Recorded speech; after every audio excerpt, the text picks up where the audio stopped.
I stood in the departure lounge at Portland International Airport, watching planes taxi across the tarmac as dawn broke over the city. My phone buzzed with a text from my boss, confirming the details of our 3-week pharmaceutical conference in Boston. As a senior research director for a biotech company, these trips were part of the job, but leaving my house always made me slightly anxious. I owned a beautiful craftsman home in the Hawthorne district, a property I had saved for years to buy, and it represented everything I had worked for since moving to Portland a decade ago. My younger sister Vanessa had been staying in a cramped studio apartment across town with her boyfriend Julian for the past 6 months. Every time we spoke, she complained about their living situation, dropping hints that I had plenty of space and rarely used all my rooms. I had deflected these suggestions with polite excuses, knowing that Vanessa had a history of taking advantage of kindness and turning temporary arrangements into permanent impositions. Our mother had warned me about this pattern years ago, recounting stories of Vanessa borrowing money that was never repaid and overstaying welcomes at family gatherings until someone finally asked her to leave. The flight attendant called my boarding group, and I gathered my carry-on bag, pushing thoughts of Vanessa aside. I had locked all the doors, set the alarm system, and arranged for my neighbor Jeffrey to check the mail and water the plants. Everything was secure. My house would be exactly as I left it when I returned in 3 weeks. Boston greeted me with humid air and crowded streets. The conference hotel was a towering glass structure in the financial district, and my schedule was packed with presentations, panel discussions, and networking dinners. On the second day, I delivered a keynote speech about emerging treatments for autoimmune disorders, and the response was overwhelmingly positive. Colleagues from across the country approached me afterward, discussing potential collaborations and research opportunities. I felt energized by the work, grateful for a career that challenged and fulfilled me. That evening, I returned to my hotel room and checked my phone. There were 3 missed calls from Vanessa and a text message that made my blood run cold.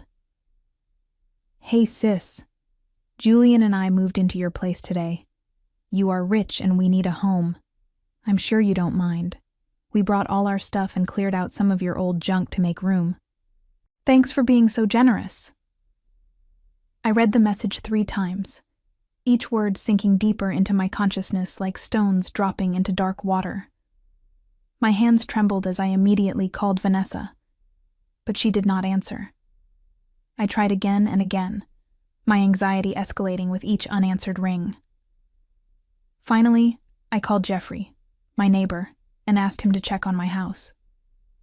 He called back 20 minutes later, his voice tight with concern. "Christina, there are people living in your house. A younger woman and a man. They told me you gave them permission to stay there while you were away. I saw moving boxes stacked in your garage and noticed some of your furniture is gone." My heart hammered against my ribcage. "I gave no such permission. They broke into my house." Jeffrey was quiet for a moment. "Do you want me to call the police?"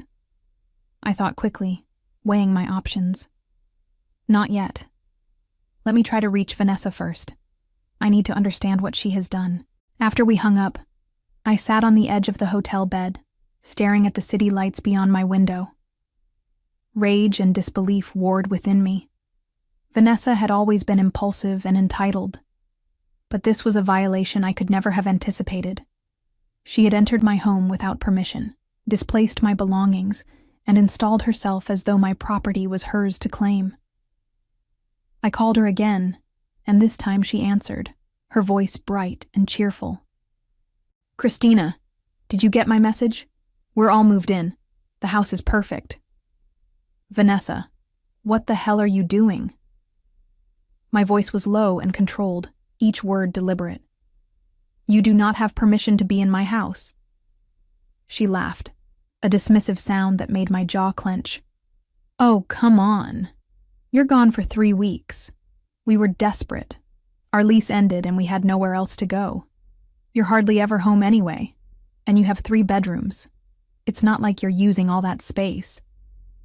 "That is not the point," I said, my voice rising despite my efforts to stay calm. "It is my house. You cannot just move in without asking. You need to leave immediately." "We can't leave," Vanessa said, her tone turning defensive. "We signed out of our lease. We have nowhere to go. Besides, you have plenty of money. You can afford to share."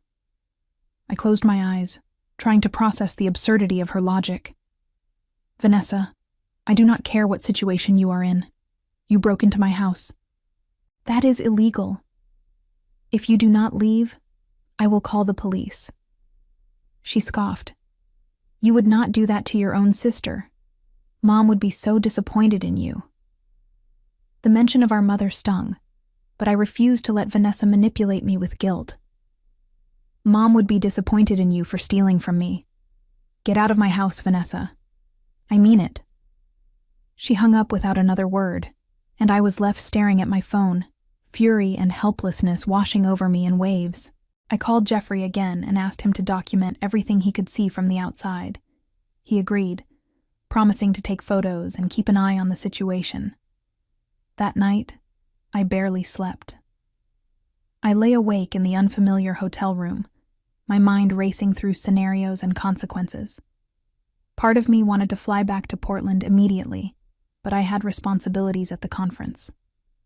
I was scheduled to moderate a crucial panel discussion the next morning, and several investors were counting on my presence at meetings throughout the week.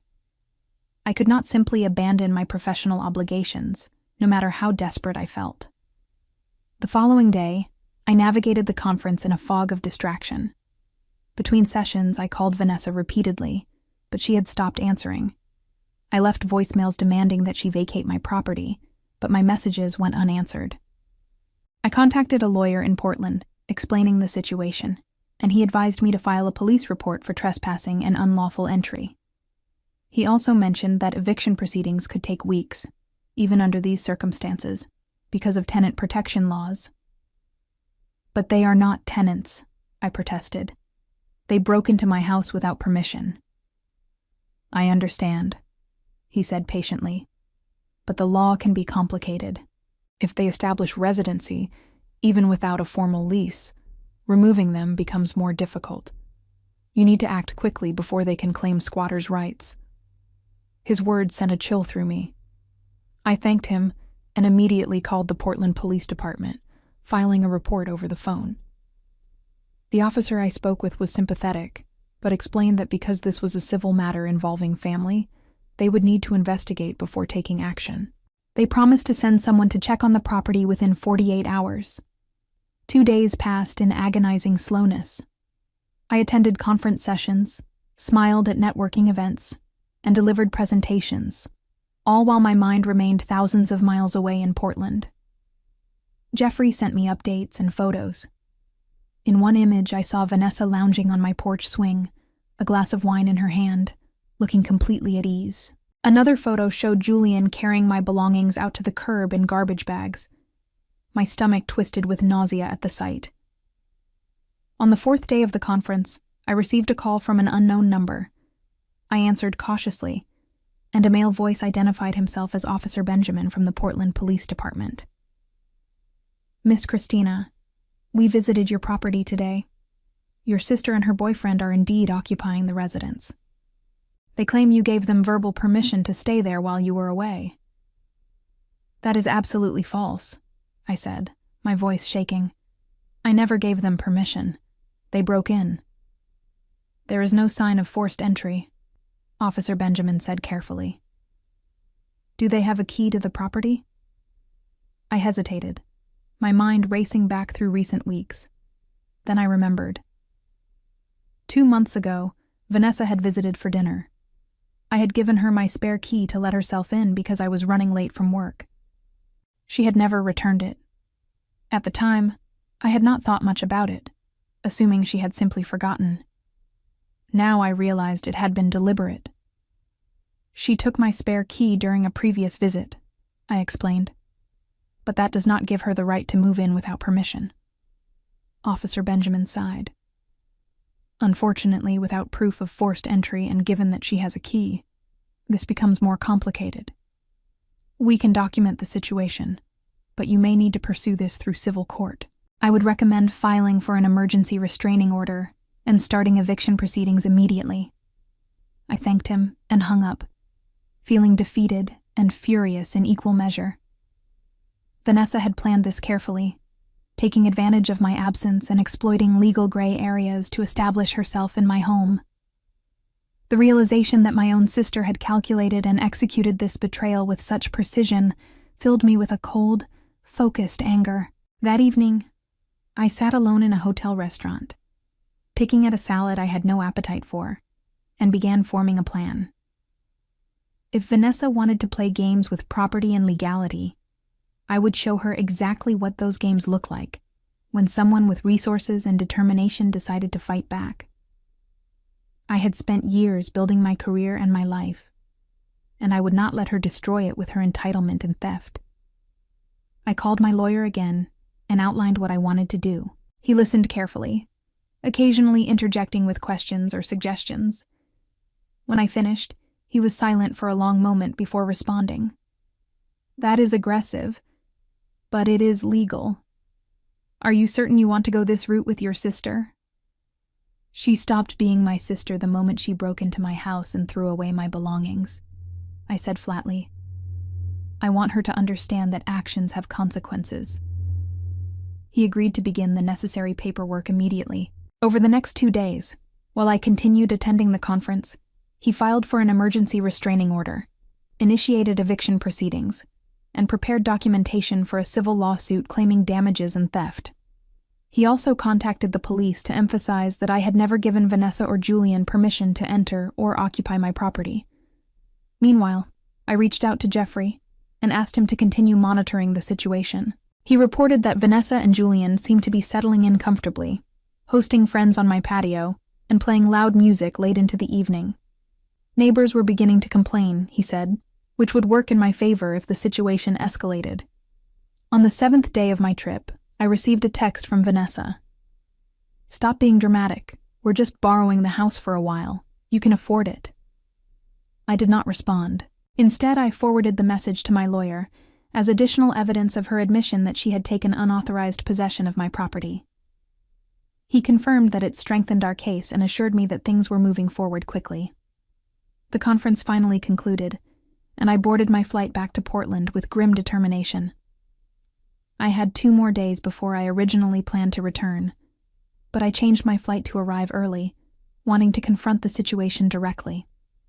As the plane descended through the clouds over the city, I stared out at the landscape below, thinking about everything that had changed in just 10 days.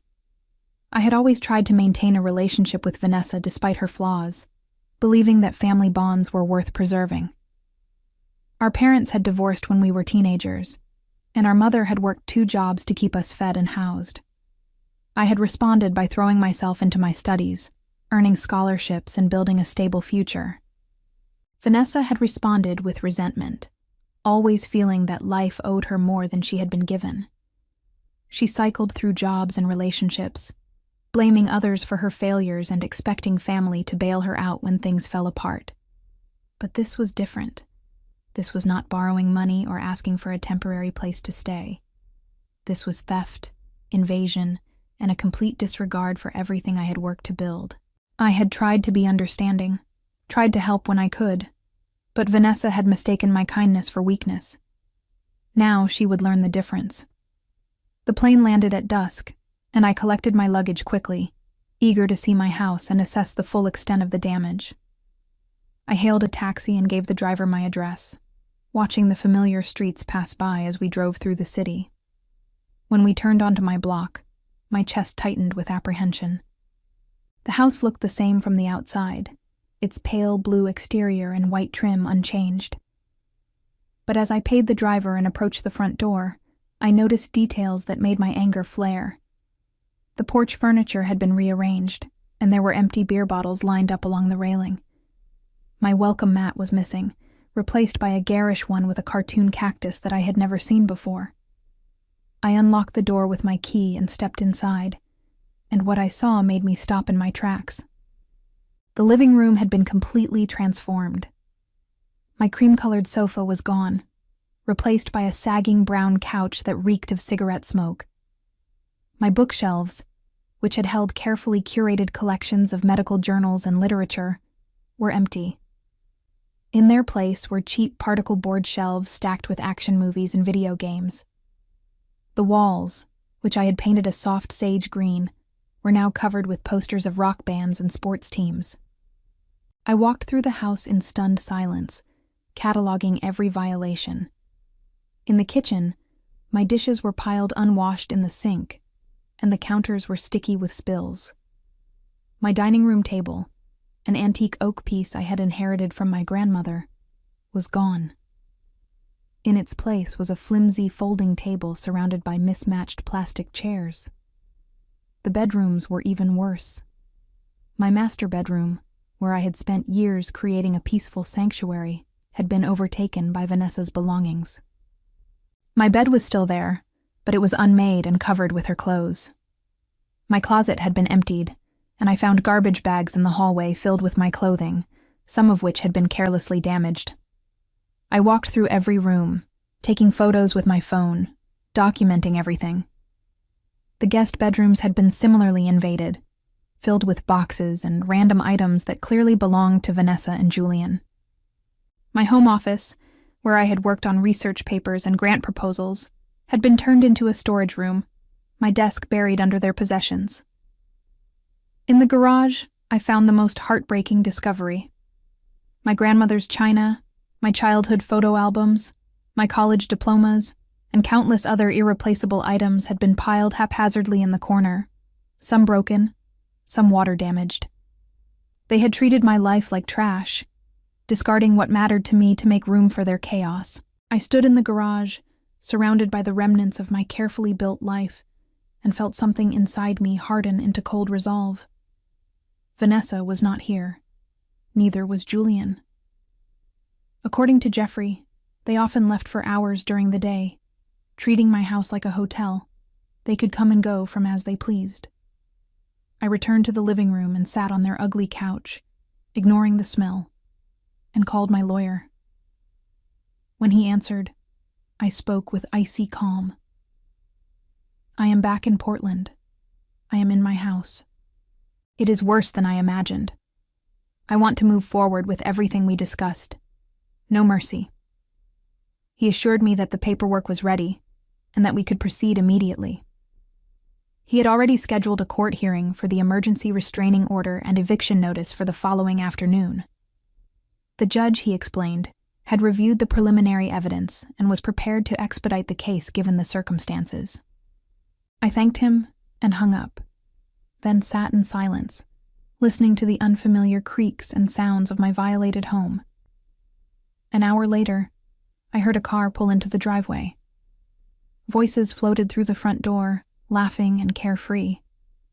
The key turned in the lock, and Vanessa walked in with Julian trailing behind her, both carrying shopping bags. They froze when they saw me sitting on the couch, their expressions shifting from surprise to something like guilt, though Vanessa quickly masked it with defiance. "Christina," she said, forcing a smile, "you're back early. We weren't expecting you for another week." I stood slowly, my eyes moving from her face to Julian's and back again. "I changed my plans. Funny how having your home invaded tends to rearrange your priorities." Julian shifted uncomfortably, setting his bags down. He was tall and thin, with nervous energy that made him seem younger than his 30 years. "Look, we can explain." "There is nothing to explain," I said, my voice level. "You broke into my house, threw away my belongings, and moved in without permission. Those are facts, not misunderstandings." Vanessa rolled her eyes. "We did not break in. I had a key. And we did not throw anything away. We just packed up some stuff you were not using to make room. You're being ridiculous." I gestured toward the hallway. "I found garbage bags full of my clothes. I found my grandmother's china broken in the garage. I found my furniture missing. Where is my dining table, Vanessa?" She shrugged. "We sold it. That old thing was worth like $800. We needed cash for groceries." The casual admission took my breath away. "You sold my grandmother's table? The one she left me when she died?" "It was just a table," Vanessa said dismissively. "You can buy another one. You have plenty of money." Something in my expression must have warned her, because she took a step back. Julian put a hand on her arm, his face pale. "Maybe we should talk about this calmly," he said.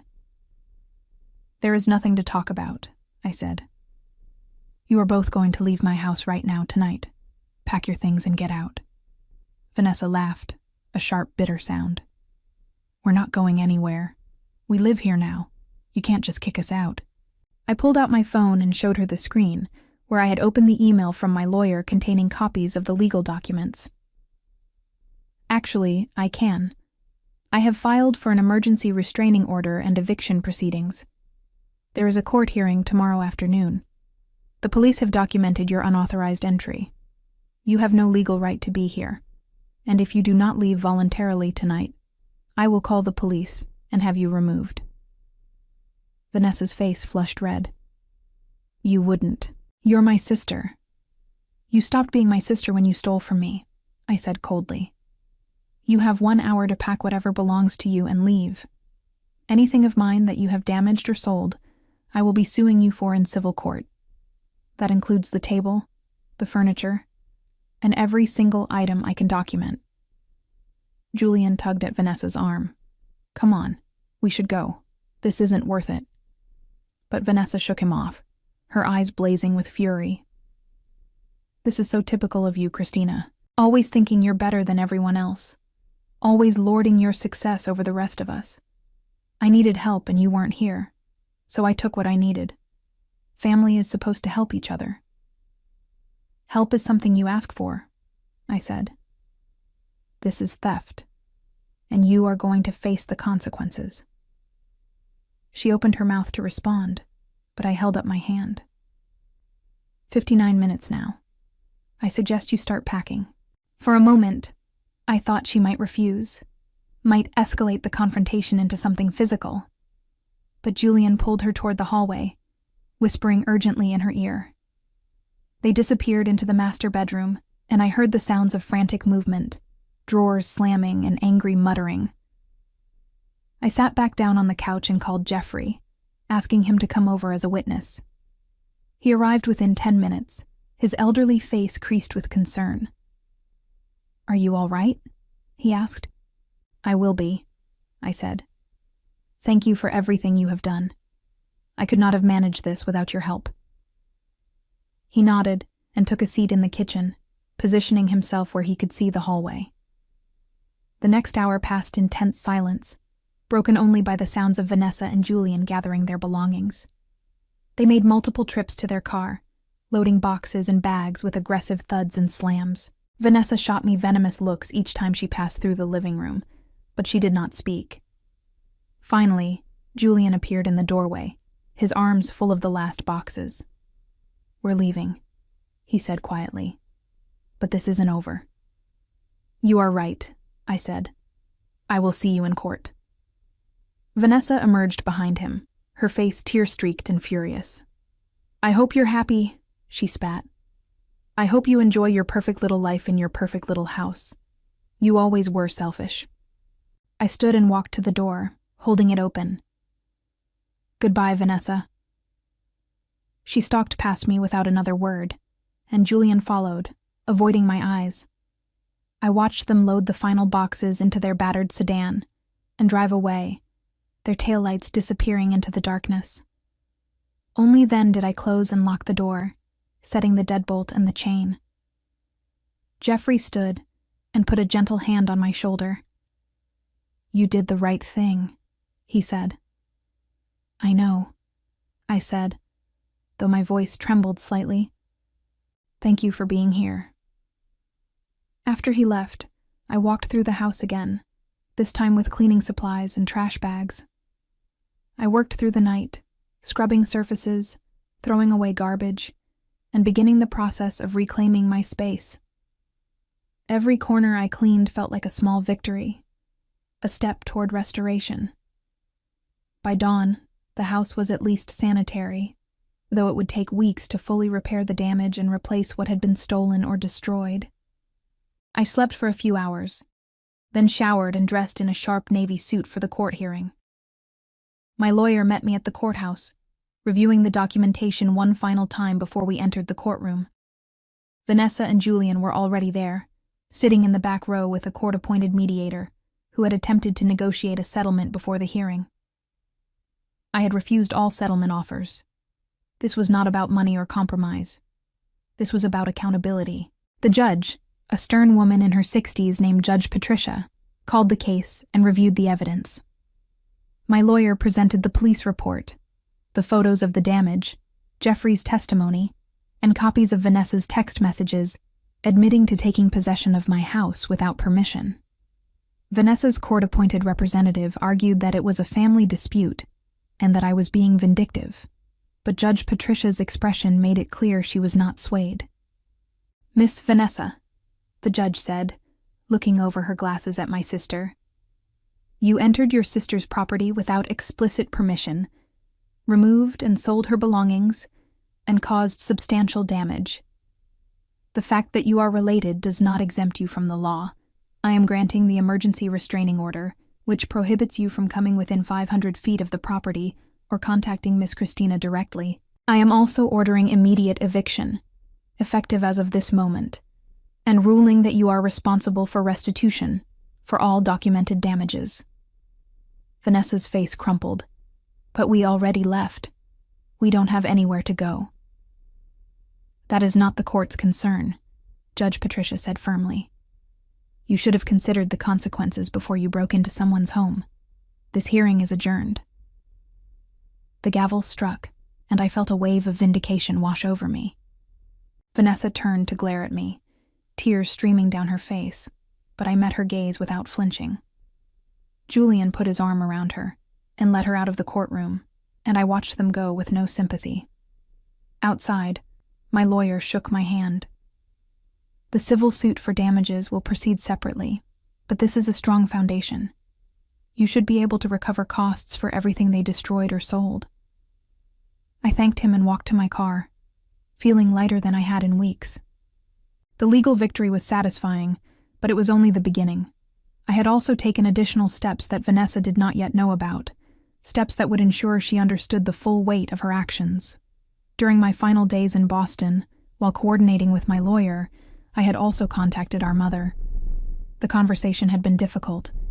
Our mother, Dorothy, lived in Seattle and had always favored Vanessa, making excuses for her behavior and pressuring me to be more understanding. When I explained what Vanessa had done, Dorothy's first response was to suggest I was overreacting. "She is your sister," Dorothy had said. "She made a mistake. You should forgive her." "A mistake is forgetting to return a phone call," I had replied, my voice hard. "This was deliberate theft and destruction. She sold grandmother's table, Mom. She threw away my belongings like trash. This was not a mistake." Dorothy had been silent for a long moment. "What do you want me to do?" "I want you to stop enabling her," I had said. "I want you to understand that I am done being her safety net. She needs to face consequences, or she will never change." The conversation had ended awkwardly, but I had made my point. I had also contacted other family members, explaining the situation and making it clear that I would not tolerate anyone who tried to pressure me into dropping the legal proceedings. Some relatives had been supportive, others had been uncomfortable, but I had drawn my line and refused to back down. Now, driving home from the courthouse, I felt the weight of those decisions settling over me. Vanessa had been counting on family loyalty to protect her from the consequences of her actions, but I had shattered that expectation. She would find no refuge, no one willing to bail her out this time. Over the next few weeks, I focused on restoring my house. I hired professional cleaners to deep clean every surface, replaced the furniture that had been stolen or damaged, and slowly brought back the sense of peace that had once defined my home. I found most of my belongings in storage units that Vanessa and Julian had hastily rented when they realized they could not keep everything they had taken. The police had helped me locate the units and retrieve my property, though much of it was damaged beyond repair. The civil lawsuit moved forward steadily. Vanessa and Julian were unable to afford proper legal representation, and the court assigned them a public defender who advised them to settle. They refused, stubbornly insisting that I was being cruel and that they had only been trying to survive. The judge in the civil case was less patient than Judge Patricia had been, and when presented with the evidence of theft, property damage, and fraud, he ruled in my favor without hesitation. The settlement required Vanessa and Julian to pay me $32,000 in restitution for the damaged and stolen property, plus legal fees. It was an amount they could never hope to pay in full, which meant their wages would be garnished for years to come. The judgment would follow them, damaging their credit and limiting their opportunities. It was harsh, but I felt no guilt. They had stolen from me, violated my home, and shown no remorse. They deserved every consequence. But I was not finished. I had one final move to make, one that would ensure Vanessa truly understood the gravity of what she had done. During my investigation into the storage units, I had discovered something interesting. Julian had been using my house as a base for a small side business selling refurbished electronics. He had been buying broken devices, repairing them in my garage, and selling them online. It was not illegal, but he had never reported the income to the tax authorities. I had found receipts, invoices, and records of sales totaling nearly $15,000 over 6 months, none of which had been declared. I had given this information to my lawyer, who had quietly forwarded it to the appropriate government agencies. The investigation had been discreet, but I knew it was underway. Julian had no idea what was coming. 3 weeks after the civil suit concluded, I received a call from my lawyer. "I thought you would want to know," he said. "Julian has been audited by the tax authorities. They found substantial unreported income. He is facing penalties and possible criminal charges for tax evasion." I felt a grim satisfaction at the news. "And Vanessa?" "She was complicit," he said. "She helped him sell the items and accepted payments.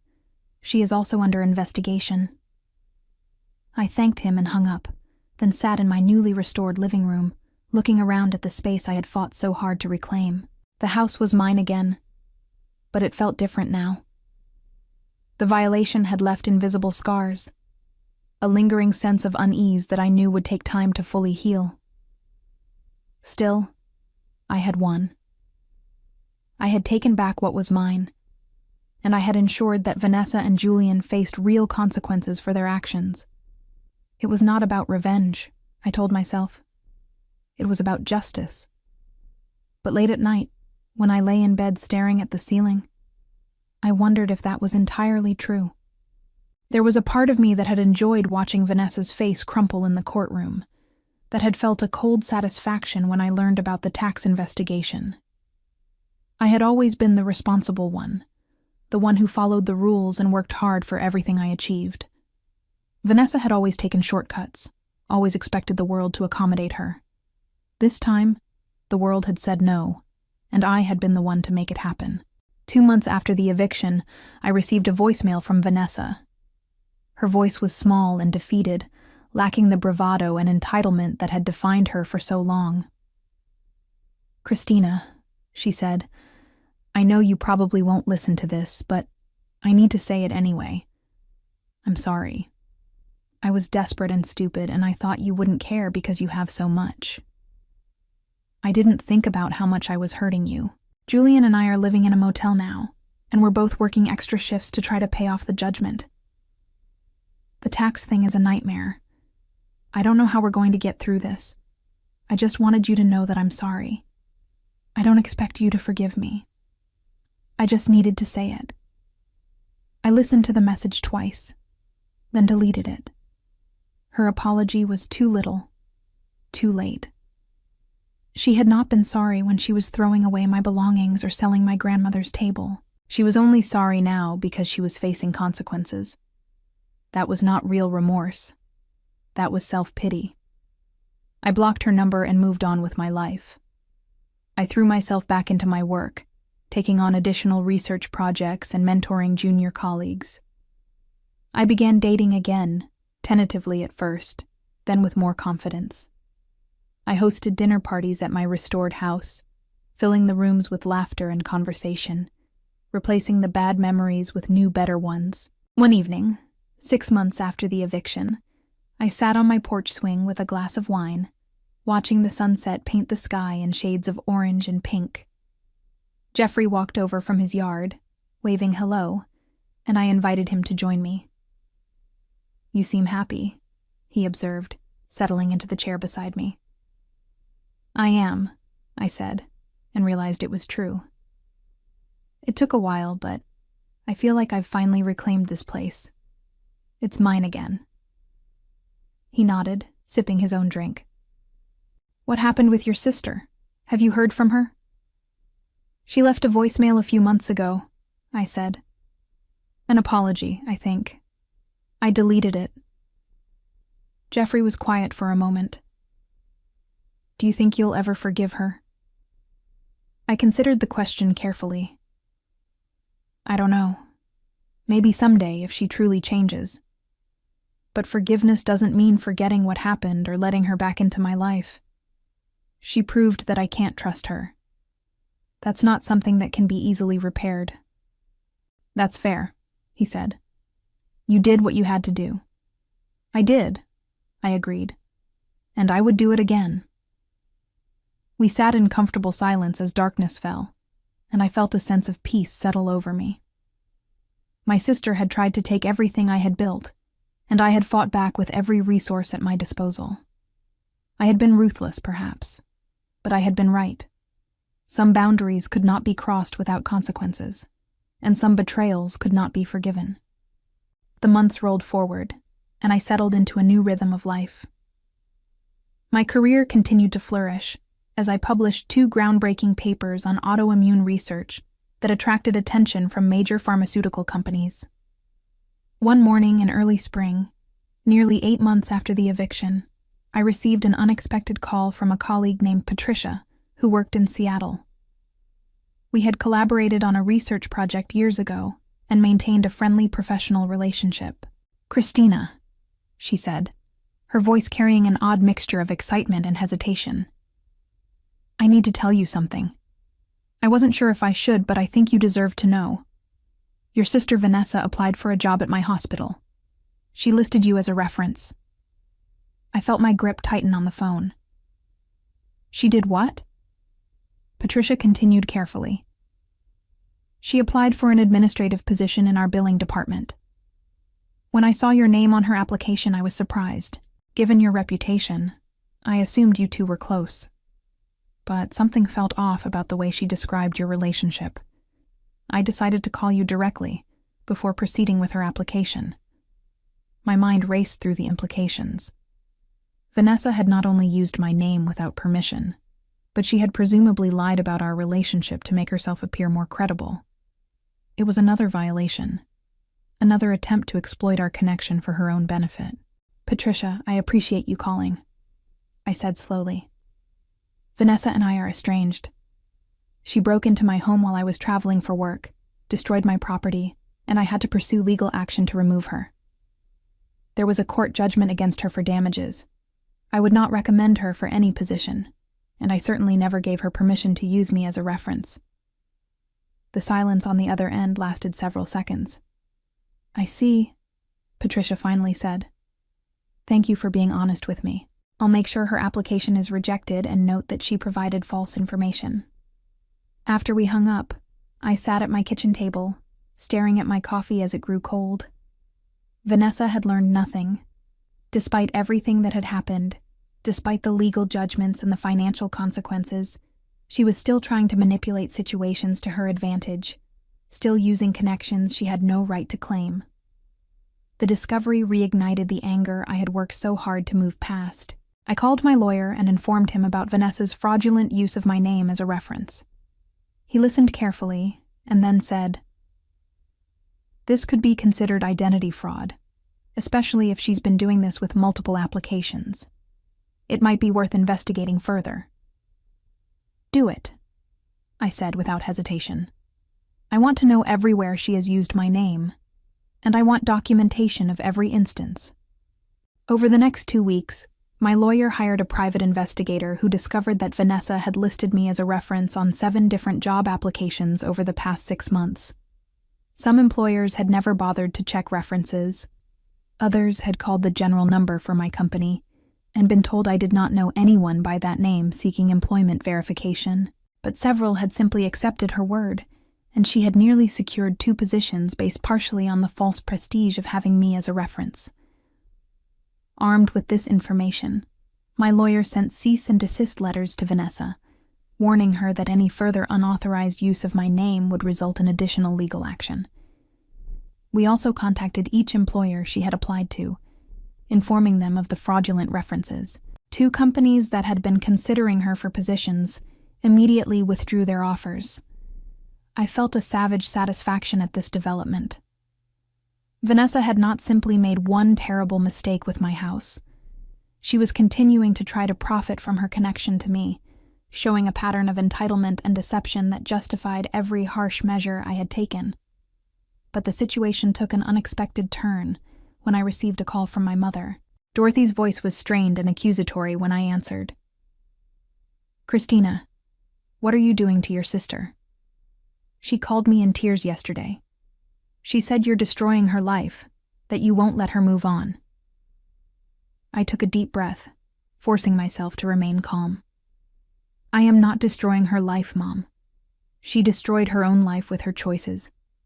I am simply protecting myself from further harm." "She made a mistake," Dorothy insisted. "A stupid, terrible mistake. But you've punished her enough. The court judgments, the money she owes you, the tax investigation. She's drowning, Christina. And now you're sabotaging her job applications?" "She used my name fraudulently as a reference," I said, my voice hard. "She lied to potential employers, claiming I would vouch for her character when she knows I would do no such thing. That is not me sabotaging her. That is me correcting her lies." Dorothy was silent for a moment, then said quietly, "When did you become so cold?" The question stung more than I wanted to admit. I became this way when my own sister violated my home and threw away everything I cared about like it was garbage. I became this way when I realized that being kind and forgiving was interpreted as weakness. Vanessa had every opportunity to make better choices. She chose not to. These are the consequences. "She's your family," Dorothy said, her voice breaking. "Doesn't that mean anything to you?" "It meant everything to me," I replied. "Until she proved it meant nothing to her." "I'm done with this conversation, Mom. If you want to enable Vanessa's behavior, that's your choice, but I won't be part of it." I hung up before she could respond, my hands shaking. The call had dredged up emotions I had thought I had processed, forcing me to confront the isolation that came with my decisions. I had drawn clear boundaries, had refused to let family loyalty excuse theft and betrayal. But the cost was a fractured relationship with my mother, and the knowledge that some relatives viewed me as the villain in this story. That evening, I met with a small group of close friends at a wine bar in downtown Portland. These were people who had supported me throughout the ordeal, who had listened to my anger and frustration without judgment. I told them about the fraudulent references in my mother's call, and they rallied around me with the fierce loyalty that chosen family provides. My friend Diane, a corporate attorney, raised her glass. "You did the right thing every step of the way. Anyone who says otherwise doesn't understand what it's like to have their sanctuary violated. You had every right to protect yourself and to demand accountability." The others murmured agreement, and I felt some of the tension ease from my shoulders. These people understood. They saw the situation clearly, without the distorting lens of family obligation or misplaced sympathy. As spring turned to summer, I received periodic updates from my lawyer about Vanessa's situation. The tax penalties had been substantial, and both she and Julian were working multiple jobs to try to manage their debts. They had moved from the motel to a small apartment in a rough neighborhood, and according to court documents, they were struggling to make the monthly restitution payments ordered by the judge. Each missed payment extended the judgment and added additional fees, creating a cycle they seemed unable to escape. I felt no sympathy. They had created this situation through their own choices, and they were facing exactly the consequences they deserved. If anything, I wished the penalties were harsher, wished there was some way to make them truly understand the depth of what they had taken from me. The physical property could be replaced, but the sense of security, the trust that my private space was inviolable, that could never be fully restored. In July, my lawyer called with unexpected news. "Vanessa has filed for bankruptcy," he said. "She's trying to discharge the debt she owes you through the court." I felt a surge of fury. "Can she do that?" "It's complicated," he said. "Debts arising from willful and malicious injury are generally not dischargeable in bankruptcy. We can contest it, arguing that her actions meet that standard. Given the court judgment and the documented evidence of her breaking into your home and destroying your property, we have a strong case." "Then contest it," I said firmly. "I want every dollar she owes me. I want her to spend years paying for what she did." The bankruptcy proceedings took months to resolve. My lawyer filed objections, presented evidence, and argued that Vanessa's actions had been intentional and malicious, meeting the legal standard for non-dischargeable debt. Vanessa's bankruptcy attorney tried to paint her as a desperate sister who had made a poor judgment call, but the documentation was overwhelming. The judge ruled in my favor, determining that the debt could not be discharged and would follow Vanessa regardless of her bankruptcy status. When my lawyer called to inform me of the ruling, I felt a profound sense of vindication. Vanessa would spend years, possibly decades, working to repay what she owed me. Every paycheck would be garnished, every tax refund seized, until the debt was satisfied. She would carry the weight of her choices for the rest of her life, a constant reminder that actions have consequences. But even as I celebrated the legal victory, a small voice in the back of my mind whispered doubts. Was this justice, or was it cruelty? Had I crossed a line somewhere, allowing my anger to transform into something darker? I pushed the thoughts away, reminding myself of the garbage bags full of my damaged belongings, the broken china, the sold furniture. I reminded myself that Vanessa had shown no real remorse, only self-pity when caught. I had done nothing wrong. I had simply refused to be a victim. In September, nearly a year after the initial eviction, I attended a pharmaceutical industry conference in San Francisco. During a networking reception, I struck up a conversation with a man named Gregory, who worked in hospital administration. We discussed healthcare policy and research funding, and the conversation flowed easily. Near the end of the evening, he mentioned that he was from Seattle, and we discovered we had several mutual colleagues. "Do you know Patricia from Seattle General?" I asked, and he nodded enthusiastically. "Great person to work with," he said. "She actually just helped us avoid a bad hire a few months ago. Someone who had falsified references. Patricia caught it and warned several of us in the network." I felt my chest tighten. "What happened to the applicant?" Gregory shrugged. "Word got around. She's basically blacklisted now in the Seattle healthcare administration community. It's a small world, and nobody wants to hire someone who lies on applications." I excused myself shortly after, claiming an early morning session, and returned to my hotel room. I sat on the edge of the bed, processing what I had learned. My decision to expose Vanessa's fraudulent references had rippled further than I had anticipated. She was not just facing consequences in isolated incidents. She had been effectively blacklisted in an entire professional community, her reputation destroyed before she could even establish it. I should have felt triumphant. This was exactly what I had wanted, was it not? For Vanessa to face the full weight of her actions, to be unable to escape the consequences of her choices. But instead, I felt hollow. The revenge I had pursued so relentlessly had achieved its goals, but the satisfaction I expected was nowhere to be found. I did not sleep well that night. I kept thinking about Vanessa's voicemail from months ago, the one I had deleted without truly listening to. I thought about my mother's question. When did you become so cold? I thought about the person I had been before all of this, someone who believed in second chances and the possibility of redemption. I had changed, hardened by betrayal into someone who pursued consequences with ruthless efficiency. I had won every legal battle, had ensured that Vanessa would pay for years to come, had destroyed her professional prospects in an entire city. I had won completely. But what had I won, exactly? I returned to Portland the next day and spent the weekend alone in my house, walking through rooms that felt both familiar and strange. I had restored everything to its original state, replaced what was lost, but something indefinable had changed. The house was no longer a sanctuary. It was a monument to what had been taken and reclaimed, a symbol of victory that felt increasingly Pyrrhic. On Monday morning, I did something I had not done in months. I unblocked Vanessa's number and listened to her voicemail again. Her voice, small and defeated, spoke of being sorry, of not understanding how much she had hurt me, of drowning in consequences. I listened to it 3 times, and on the 3rd time, I heard something I had missed before. Beneath the self-pity and the desperation, there was genuine remorse. It was buried under layers of excuses and justification, but it was there. I called my lawyer and asked him to prepare a document.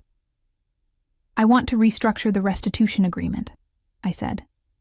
I want to reduce the monthly payments to something more manageable, and I want to include provisions that if she makes consistent payments for 3 years, I'll consider forgiving the remaining balance. He was silent for a long moment. Are you sure? You've won every legal battle. The current terms are enforceable. I'm sure, I said.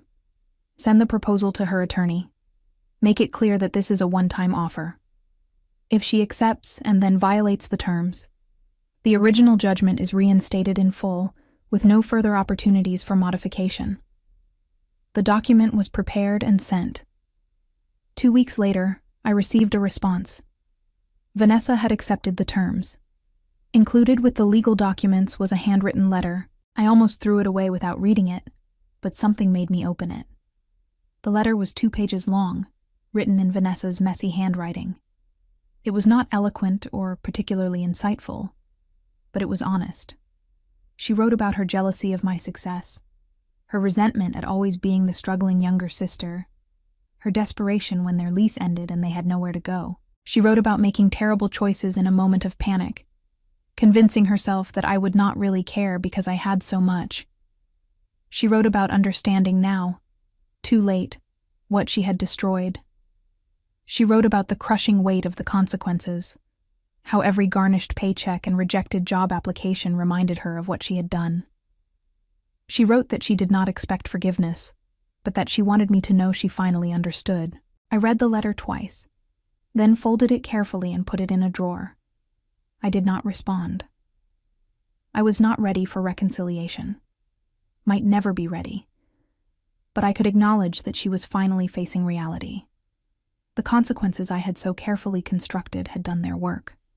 Whether they had actually changed her or simply beaten her down was something only time would tell. 3 months later, I received the first payment under the new agreement.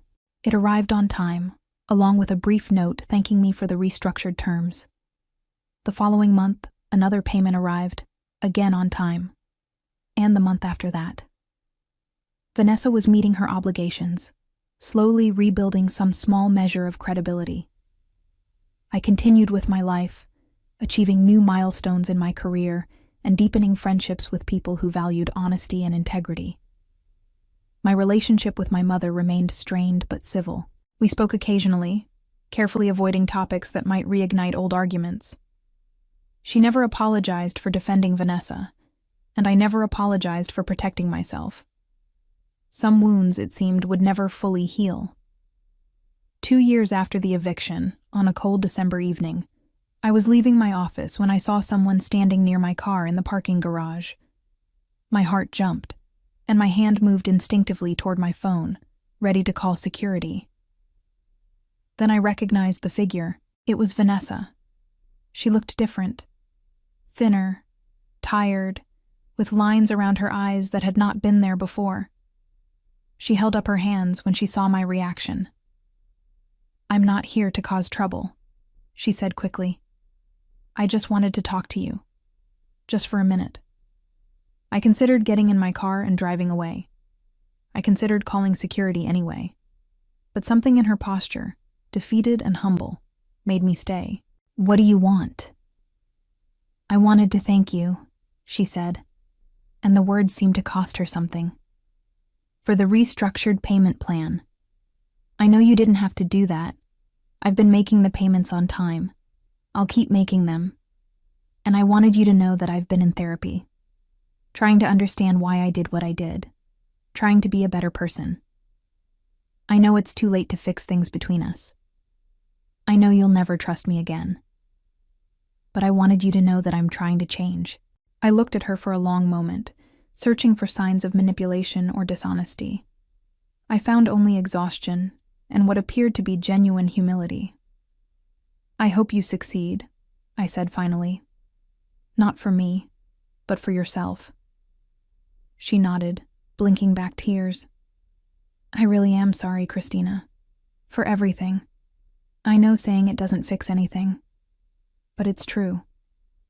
"I know," I said quietly. Then I got in my car and drove away, watching her figure recede in my rearview mirror. In the months that followed, the payments continued to arrive on time. Vanessa kept her distance, respecting the boundaries I had set. But through family channels, I heard that she had maintained her therapy, had found stable employment in a completely different field, and had separated from Julian, whose inability to take responsibility for his own actions had finally become too much for her to tolerate. She was rebuilding her life slowly, learning to live with the consequences of her choices, while trying to make better ones going forward. Vanessa and Julian never fully recovered from the cascading consequences of their actions. The court judgments, the garnished wages, and the professional blacklisting in Seattle's healthcare community combined to create a permanent ceiling on their opportunities. Julian's tax evasion charges resulted in 18 months of probation, community service, and a criminal record that barred him from many employment opportunities. He cycled through menial jobs, each one paying just enough to cover basic expenses and his share of the restitution. Within a year of the eviction, Vanessa left him, unable to shoulder the burden of his resentment and refusal to accept responsibility. He moved back in with his parents in Tacoma, a 38-year-old man sleeping in his childhood bedroom, working night shifts at a warehouse, and spending his weekends alone. Vanessa fared somewhat better after the restructured payment plan, but the years of consequences had taken their toll. She would spend the remainder of her 30s rebuilding her credit, her reputation, and her sense of self-worth, always carrying the weight of knowing she had destroyed her relationship with her only sister for a moment of desperate selfishness. As for me, I found peace not in vengeance but in reclamation. My house became a home again, filled with laughter and new memories that slowly overshadowed the violation. My career flourished, my friendships deepened, and I learned to trust again, carefully and selectively. I never fully reconciled with Vanessa, but I no longer needed to. I had drawn my boundaries, enforced my worth, and proven to myself that I would not accept being victimized by anyone, even family. The journey had been painful, and it had changed me in ways both good and difficult, but I had emerged stronger, clearer about who I was and what I would tolerate. Some people learn through gentle guidance. Others require the harsh lessons of consequences.